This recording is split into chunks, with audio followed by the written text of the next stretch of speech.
Hello, my name is Daniel Brogan. I'm a first year student studying exercise, physical activity and health at the University of Salford. The module for this is Practitioner Skills Development, where we have to compare ourselves to our chosen role upon which we want to go into after we graduate university. The role I've picked is a PE teacher. The reason why I've picked a PE teacher is that I'm very keen in this job role. I currently coach ages between 12 and 18, which is school year ages, and I feel like I have the skills and characteristics to make a success of the role.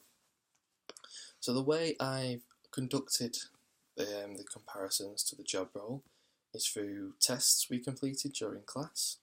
These are going to give us results on our characteristics and skills, where we will then compare to the job role and find out if we suit the role or not. So the first test we did was learning style. The result I got for this was pragmatic. This means I like to try different methods when learning.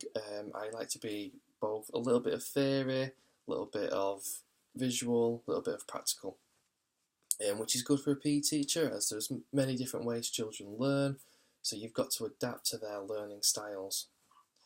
The second advantage of this is that I'm very practical and I like to focus on the goal.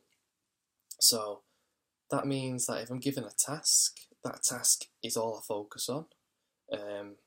I like to make sure it's complete, I like to make sure it's done properly, I like to make sure all the key information is in that task or that piece of work I'm producing, which is good for a PE teacher because you need to make sure the information is relevant for the students to learn. A disadvantage to this result is that I can become very impatient. I can lose by losing track of the task.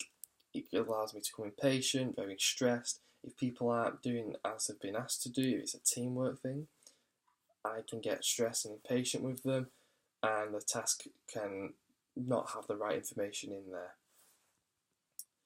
Another thing, a disadvantage to it, is that I can't learn theory-based work.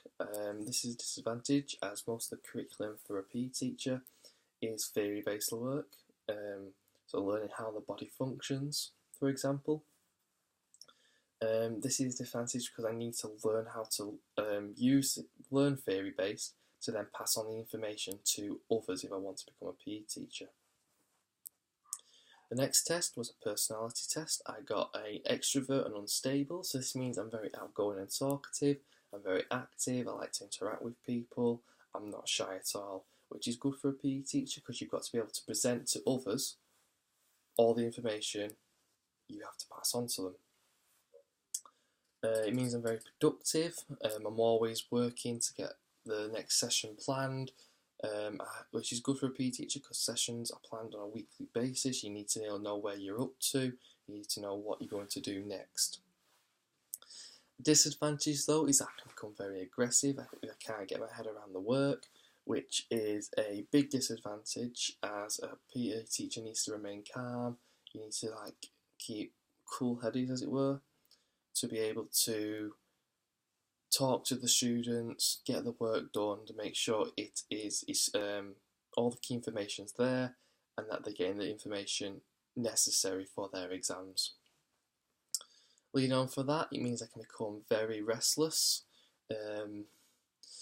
which again is a bit sort of related to being aggressive, that if I can't get the task done in time, if I can't get it productive or good enough, I become restless. I'll start putting pointless information in there, I'll start stressing out about what's going on. The next test was leadership, where I got a democratic style result. So this means I like to give everyone a fair chance in what they have to say, which is good for a PE teacher because you've got to be negotiating with other staff members but also students as well if an incident has taken place. I give task top priority. So this means that if I'm given a task that's in for next week, I will make sure it is done for next week.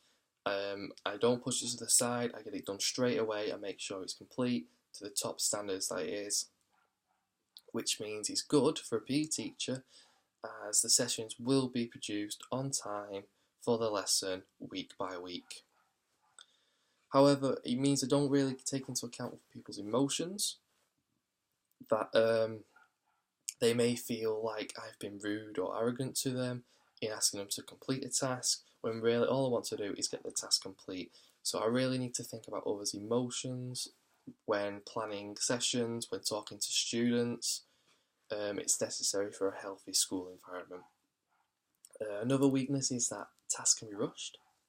I can put information, I may miss key information, or I may put information in there what's not necessary by rushing the task, by trying to get it done as soon as possible.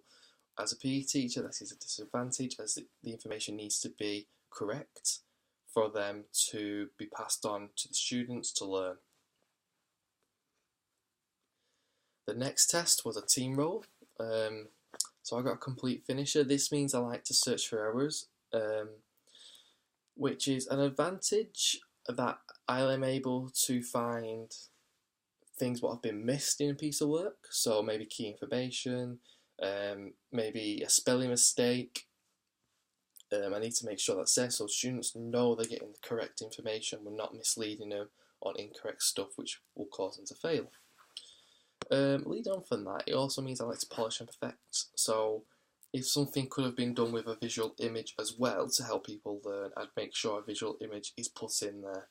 Because everyone learns in different ways, for example. So someone might learn just by reading the text, someone might learn by a visual image. So I need to make sure everything's there. It can lead me to worry too much, which is a disadvantage. I can worry too much that the work's not good enough, which means deadlines can be missed sometimes, not occasionally, but they can do on little incidents where I feel like it's not good enough, I'm doing it myself, or think I'm going to improve it, and it can take longer than it should do. Again, leading on from that, another weakness is that it's great focus to detail. So detail becomes too much and overpowering for the student, which is irrelevant for them. I need to keep it relevant to the curriculum, so brief, basic, and then if they ask or if I need be myself, I can expand on that. The next one is body intelligence. I got bodily kinesthetic, which means I like to use physical examples in my work. I like to be, which is good for a PE teacher, as I'm able to demonstrate skills, exercises, which is necessary for them to learn in that environment. Also means I'm good with technology, with sending emails, creating PowerPoints for lessons, emails for emailing other staff members or parents. In this day and age, all work is done through technology. No matter where you go, you're going to be required to use some form of technology. So it's good that I'm good with technology because it gives me an advantage over others who may not. I can't remain inactive for long, so I don't like to sit behind a desk for 2 hours or 3 hours or more. I need to be active, I need to do something practical, something physical. That's how I am. Which is a disadvantage because most curriculum stuff is theory based, so sitting in a classroom, reading from a textbook, etc. So maybe I have to adapt the session to be a bit more practical, or just learn how to use a bit more theory work. The next test was emotional intelligence. For this I got very high. It means I'm able to change the situations, so if something may have changed during the day, maybe the weather's off, when we can't go outside, I adapt to the situation, so I make a session for the indoor sports hall perhaps. So I have to adapt and be able to adapt to the situation at hand. I'm self-aware of my strengths and weaknesses. I know where I'm stronger, I know where I'm weaker and where I need to improve. So then that maybe allows me to change my sessions to not just help the student learn, but to help myself improve myself at the same time. A disadvantage is that I'm difficult at reacting to others' emotions.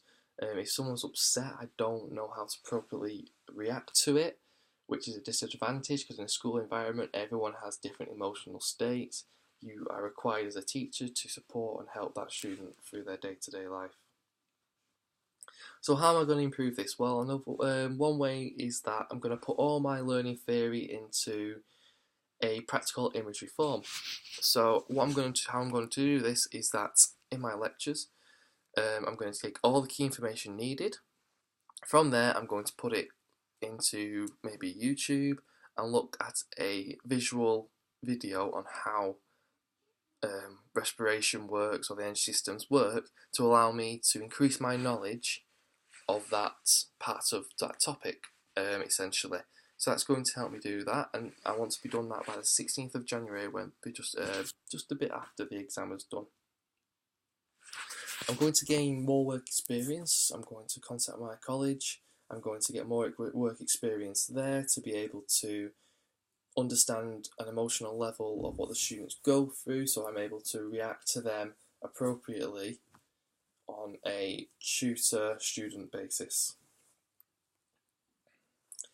I'm going to need to relax more, and the way I'm going to do this is by planning out how I'm going to work. So I may do 2 hours of revision, and then an hour relax, and then another 2 hours revision, and then an hour relax, which gives my brain time just to relax, calm down, focus on what I need to do next, and then learn again.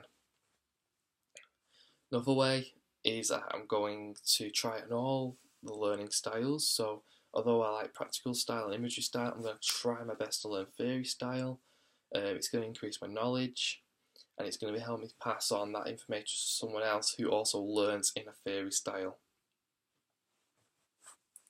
Last but not least, I'm going to exercise more. This is going to help reduce my stress a lot. Exercise is known for reducing stress, so the way I'm going to do this is exercise more at the gym. I'm going to reduce my stress levels, and then I'm going to go and learn some more or pass on information to someone else with a calm, relaxed mind.